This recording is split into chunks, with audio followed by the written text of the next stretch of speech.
मैं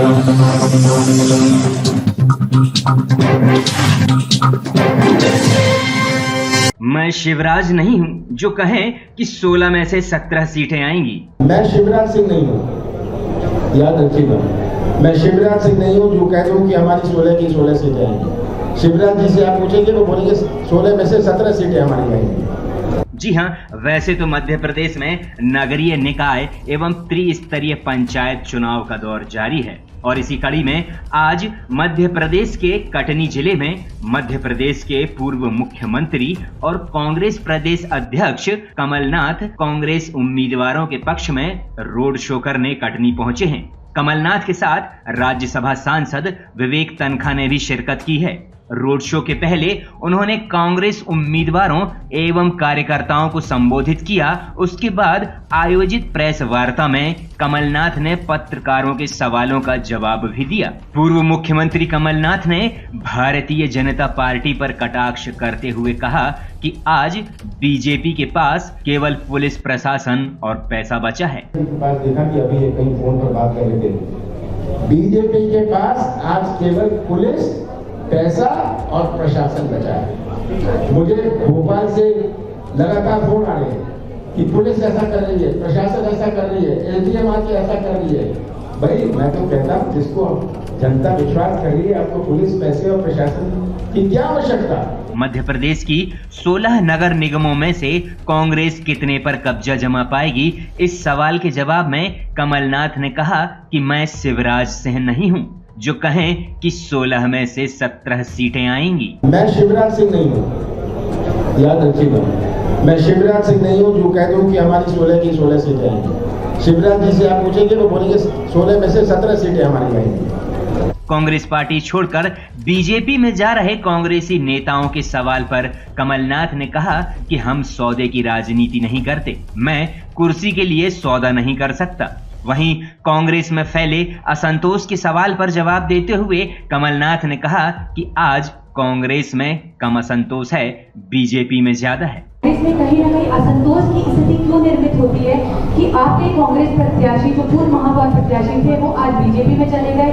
उसके पहले आपके पूर्व जो मंत्री थे आपके वो 22 मंत्री कांग्रेस से बीजेपी में चले गए। तो कहीं ना कहीं असंतोष की स्थिति क्यों देखी जा रही है? ये अगर सौदे की राजनीति, मैं मुख्यमंत्री था जब ये मंत्री गए और विधायक गए, मैं भी कर सकता था सौदे की राजनीति, पर मैं कुर्सी के लिए सौदा नहीं करने वाला था।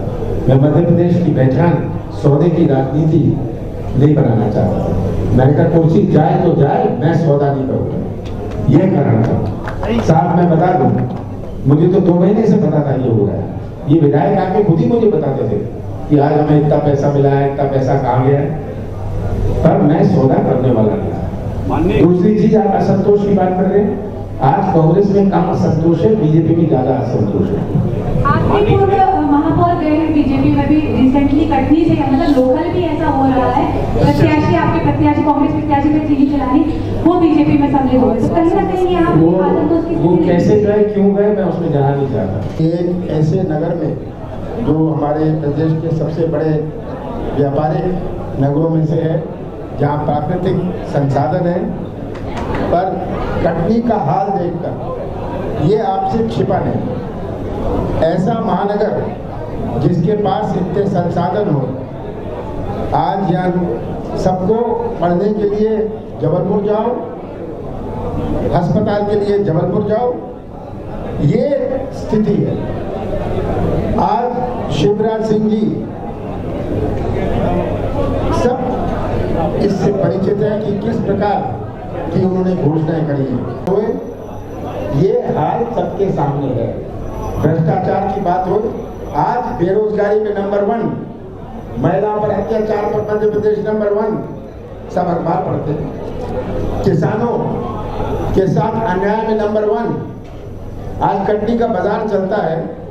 हमारा कृषि क्षेत्र में जब मजबूती होती है, हमने 27 लाख किसानों का कर्जा माफ किया और 2 लाख कर्जा माफ हुआ। उसने कटनी के बाजार में आके अपनी पत्नी के लिए एक साड़ी भी खरीदी। ये हमें याद रखना है। ये आज प्रदेश के बारे में मुझे आप सबको समझाने की जरूरत नहीं है। ये हर वर्ग परेशान है। हमारा नौजवान भटक रहा है, हमारा छोटा व्यापारी, कटनी के छोटे व्यापारी, छोटे छोटे व्यापारी जिनसे वसूली करी जाती है, ये सब बातें सामने हैं। आज हमारे जो कर है, जो टैक्सेस है, आज जो सिस्टम स्वीकृति का बनाया हुआ है, किसी चीज की स्वीकृति चाहिए, पैसे दो, काम लो, ये मेरा पूरा प्रदेश आज इससे परिचित है। सर, एक चैनल के पत्रकार रोहित रंजन के खिलाफ जिस तरीके से कांग्रेस ने अपना पक्ष रखा है और जिस मजबूती से उठे है, क्या कांग्रेस का आगे ट्रेंड जो है डिफेंस की बजाय आक्रामक होगा? हम आक्रामक नहीं कहना चाहता, मैं आक्रामक शब्द नहीं कहना चाहता, मैं कहना चाहता हूँ हम ये अपनी आवाज मजबूती से उठाएं। इसको आप आक्रामक कह लो, कुछ भी कह लो, पर ये बात है, ये जो क्या था उसका नाम, राजीव रंजन, ये बड़े दुख की बात है कि ऐसी घटना हुई। ये आपके पेशे, आपके प्रोफेशन का सिर झुकाता है। सर, मेरा एक सवाल है, 15 महीने की सरकार के आप काम गिनाते हैं, उसके बाद शिवराज सिंह जी की सरकार आई, कुछ ऐसी आपने योजनाएं बनाई जिसका पब्लिक को लाभ मिला हो, जैसे बिजली में कुछ ऐसा हुआ था, लेकिन आप उसको पब्लिक के सामने पूरी तरीके से क्यों नहीं ला पाते और उसमें निरंतरता क्यों नहीं रहती? जैसे पब्लिक क्यों नहीं, क्या नहीं होता निरंतरता? आपने जो काम किया 15 महीने में, आम जनता को पहुंचा नहीं पाते कि ये काम आप कर के गए थे, उसके बाद ऐसा हो रहा है। आप वो क्यों नहीं समझा पाते पब्लिक को, ताकि ये लगे कि ये काम कमलनाथ जी ने किया था, ये आज ये मुझे गिनाना नहीं है। 15 महीने थे मेरे पास, 15 साल बाद कांग्रेस की सरकार बनी, 2.5 महीने गए आचार संहिता और लोकसभा चुनाव में, हमने अपनी नीति और नीयत का परिचय दिया। हमने 100 रुपए 100 यूनिट बिजली दी, सब जानते हैं। हमने 27 लाख किसानों का कर्जा माफ किया, सब जानते हैं। हमने पेंशन बढ़ाई, हमने मध्य प्रदेश को एक नई पहचान देने का प्रयास किया। आज निवेश क्यों नहीं आता? जिसको केरल और तमिलनाडु में अपना सामान बेचना है, वो हरियाणा में और पंजाब में क्यों अपना उद्योग लगाता है? मध्य प्रदेश क्यों नहीं आता? निवेश आता है विश्वास से। किसी को मध्य प्रदेश पर विश्वास नहीं, ये कारण है। इसलिए यहाँ ना आर्थिक गतिविधि बढ़ रही है, यहाँ ना रोजगार। ये आज नौजवानों की भविष्य की सबसे बड़ी चुनौती है। और मैंने मध्य प्रदेश को एक नई पहचान देने का प्रयास किया। मैंने कहा मध्य प्रदेश की पहचान माफिया से नहीं हो सकती, मध्य प्रदेश की पहचान मिलावट से नहीं हो सकती। शुद्ध का युद्ध, माफिया के खिलाफ उन्होंने युद्ध छेड़ा, ये तो एक शुरुआत थी, ताकि मध्य प्रदेश में लोगों को कॉन्फिडेंस हो, लोगों को विश्वास हो और यहाँ निवेश आए। अब मैं विवेक तंका जी से कहूँगा, दो भी दो शब्द बोले। आज बीजेपी की तरफ से सबको आश्वस्त करता हूँ, आपकी इस लड़ाई में चाहे पत्रकार बंधुओं का साथ हो या सभ्य समाज का साथ हो या किसी का भी हो, कांग्रेस आपके साथ खड़ी दिखेगी। प्रशासन आपको अगर प्रताड़ित करेगा तो हम आपके साथ खड़े होंगे। और एक दफे आप फिर से कमलनाथ जी की सरकार पे, कमलनाथ जी के नेतृत्व पे विश्वास दर्शाइए।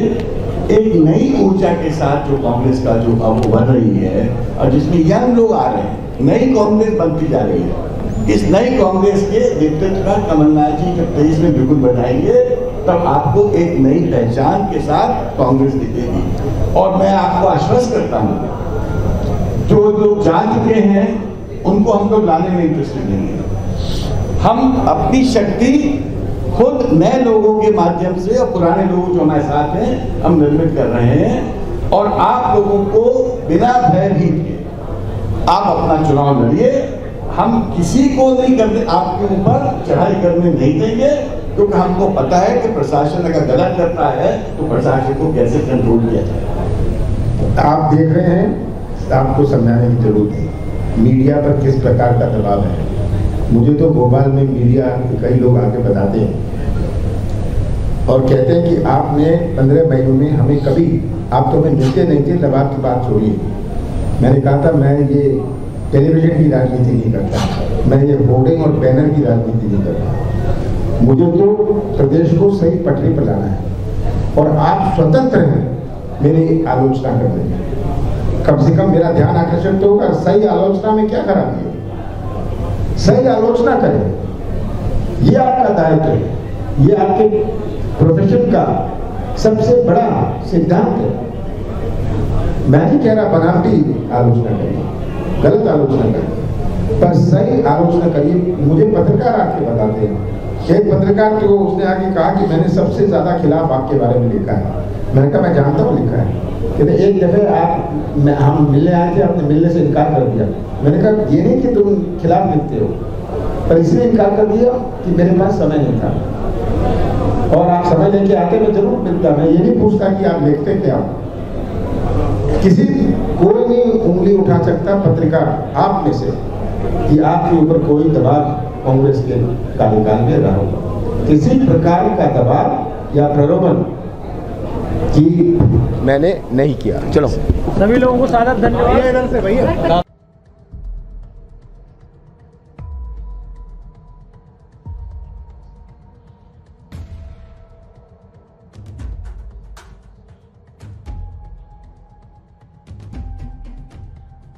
पीवीसी न्यूज के लिए कटनी से हीरा विश्वकर्मा की रिपोर्ट। अपने आसपास की हर छोटी बड़ी खबर देखने के लिए हमारे चैनल पुलिस ब्यूरोक्रेट्स न्यूज को बेल आइकन दबाकर सब्सक्राइब करें, जिससे आपको हर खबर समय से मिलती रहे। अधिक जानकारी के लिए हमसे संपर्क करें। हमारे कॉन्टैक्ट नंबर हैं 9039011886 एवं 9770229999।